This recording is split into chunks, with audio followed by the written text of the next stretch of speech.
नमस्कार दोस्तों, हमारी आज की कहानी एक ऐसी माँ की है कि जो बात बेटी के लिए ससुराल में सही है, वही बात अपने बहू के लिए खराब कैसे हो सकती है।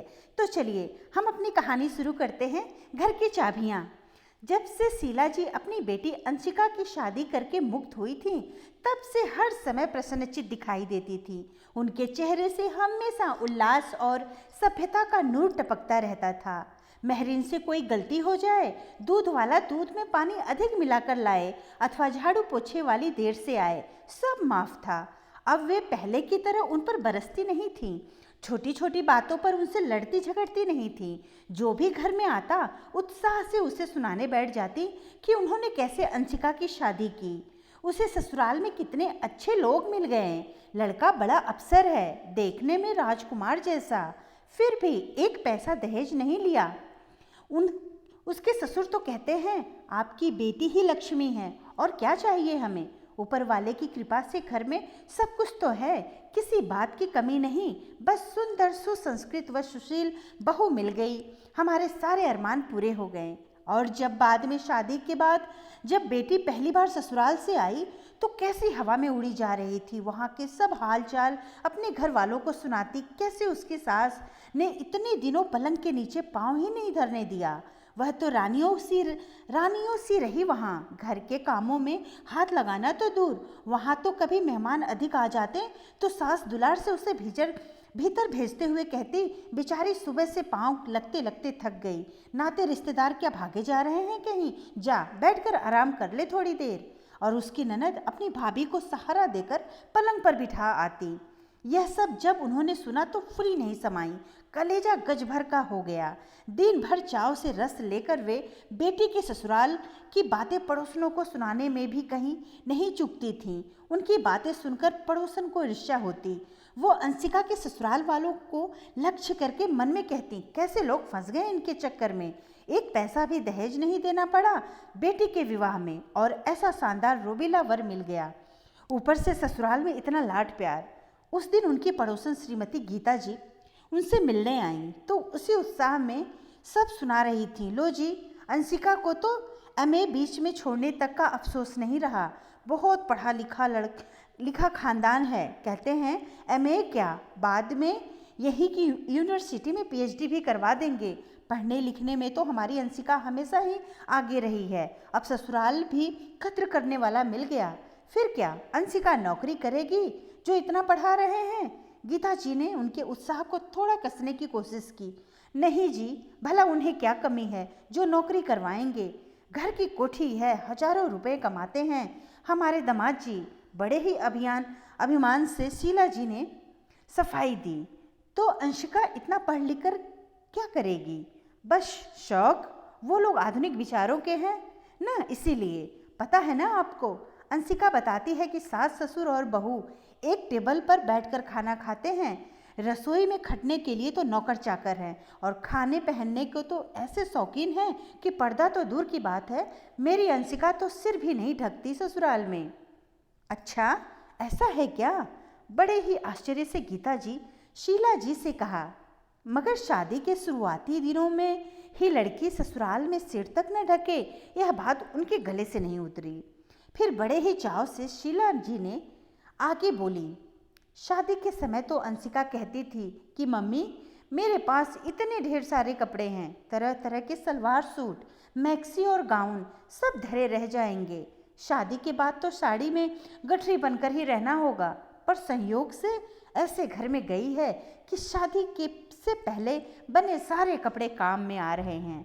उसके सास ससुर को यह भी ऐतराज नहीं कि बाहर घूमने जाते समय भी सलवार सूट पहने या साड़ी, उसकी जो मर्जी। लेकिन बहन जी, ये बातें क्या सास ससुर कहेंगे, ये तो पढ़ी लिखी लड़की खुद सोचे कि आखिर कुंवारी और विवाहिता में कुछ तो फर्क है ही। श्रीमती शीला जी से नहीं रहा गया, उन्होंने सोचा कि शायद गीता को उनकी पुत्री के सुख से जलन हो रही है, इसीलिए उन्होंने और भी रस लेकर कहना शुरू किया, जानती हैं बहन जी, मैं तो डरती थी कि मेरी अंशिका को शुरू से ही देर से उठने की आदत है, पराए घर में कैसे निभाएगी, पर वहाँ तो वह सुबह बिस्तर पर ही चाय लेकर आराम से उठती है, फिर उठे भी किस लिए, स्वयं को तो कुछ काम तो करना नहीं पड़ता। बीच में ही टोकते हुए गीता जी बोली, अब चलूँगी बहन जी। श्रीमती गीता जी उठते उठते बोली, अब तो आप अपने बेटे राजीव की भी शादी कर डालिए, डॉक्टर हो ही गया है। फिर आपने बेटी विदा कर दी, अब आपकी सेवा टहल के लिए भी बहू आनी चाहिए। इस घर में भी तो कुछ रौनक होनी चाहिए। कहते कहते श्रीमती गीता जी के होठों की मुस्कान कुछ ज़्यादा ही तीखी हो गई। कुछ दिनों के बाद अंशिका के पिता ने अपनी पत्नी को एक फ़ोटो दिखाते हुए कहा, देखो जी कैसी है ये लड़की, अपने राजीव के लिए एमए पास है, रंग भी साफ है। अरे घर बार कैसा है? उन्होंने लपक कर फोटो हाथ में लेते हुए पूछा। घर बार से क्या करना है, खानदानी लोग हैं और दहेज वगैरह हमें एक पैसे का भी नहीं चाहिए, यह मैंने लिख दिया है उन्हें। आंखें तरेड़ते हुए शीला जी बोली, ये क्या बात हुई जी, आपने अपनी तरफ से क्यों लिख दिया? हमने क्या अपने बेटे को डॉक्टर बनाने में कुछ खर्च नहीं किया? और फिर वो जो देंगे उन्हीं की बेटी की गृहस्थी के काम में तो आएगा। तभी राजीव भी आकर बैठ गया और अपने विवाह की बातों को मजे लेकर सुन रहा था। फिर बोला, माँ मुझे तो लड़की ऐसी चाहिए जो सोसाइटी में मेरे साथ इधर उधर जा सके। ससुराल की दौलत का क्या करना है? बेशरम, माँ बाप के सामने ऐसी बातें करते हुए तुझे शर्म नहीं आती? तुझे अपनी ही पड़ी है, हमारा क्या कुछ रिश्ता नहीं होगा उससे? हमें भी तो बहू चाहिए। राजीव के पापा ने बोला, ठीक है तो मैं लिख दूं, उन्हें की सगाई के लिए कोई दिन तय कर ले। लड़की को आगरा में भैया भाभी ने देख ही ली है, सबको बहुत पसंद आई है। फिर शक्ल सूरत से ज़्यादा तो पढ़ाई लिखाई मायने रखती है। वह अर्थशास्त्र में एमए है। उधर लड़की वालों को स्वीकृति भेजी गई, इधर वे शादी की तैयारी में जुट गईं। सामान की लिस्ट बनने लगी और इधर राजीव जो अंशिका के ससुराल की तारीफ के पुल बांधती अपनी माँ की बातों से खींच जाता था, आज उन्हें सुनाने के लिए कहता है, देखो माँ बेकार में इतनी सारी साड़ियाँ लाने की क्या ज़रूरत? कोई ज़रूरत नहीं है, आखिर लड़की के पास शादी से पहले के कपड़े होंगे ही, वो बेकार में बक्सों में पड़े सड़ते रहें, इससे क्या फ़ायदा? तो तू क्या अपनी बहू को कुंवारी छोकरियों के जैसे कपड़े यहाँ पहनाएगा? वह चिल्ला सी पड़ी, क्यों?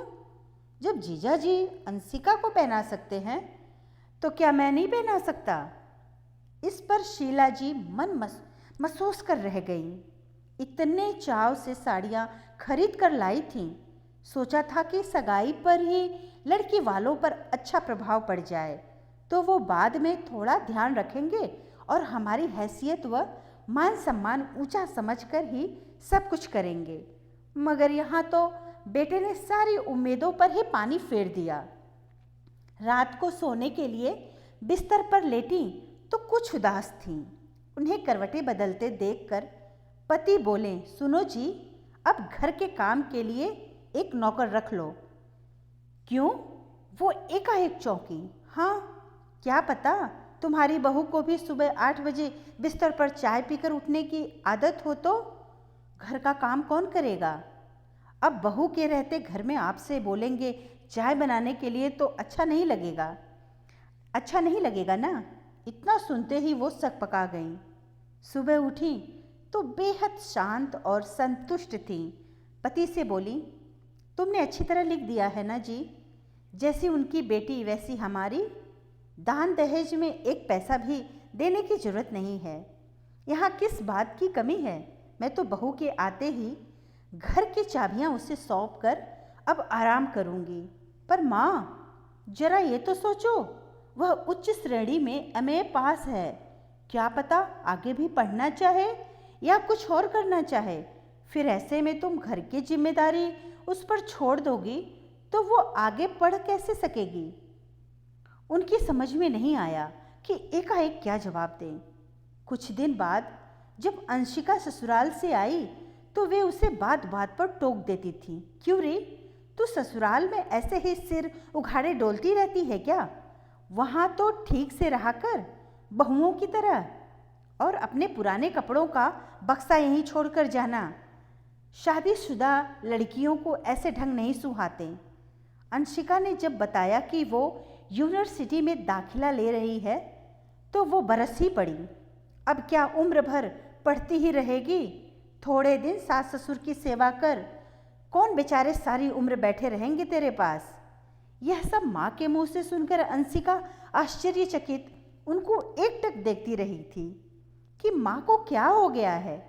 फिर उसने अपने पापा को आवाज़ देते हुए कहा, पापा यह देखो ना, माँ को क्या हो गया है, जब से आई हूँ बहकी बहकी बातें कर रही हैं। यह सुनकर बगल में बैठे राजीव और उसके पापा दोनों एक दूसरे को देखकर हंस पड़े।